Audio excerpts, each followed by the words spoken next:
نحوه کاشتش اینجوریه که اول شما زیر کیسه رو یه به صورت مربعی یه به صورت به علاوه بزنید. سعی کنید چون ریشه ته کیسه تجمع ریشه است، ریشه ها سعی کنید کمتر آسیب ببینن. خب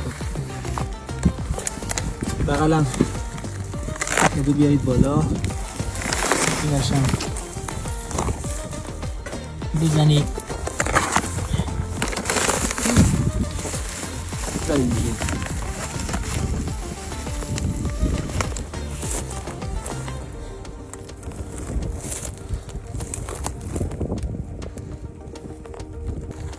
خب به هر حال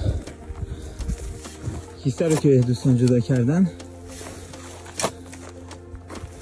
میتونن دیگه نار رو اینجوری خاک بدن.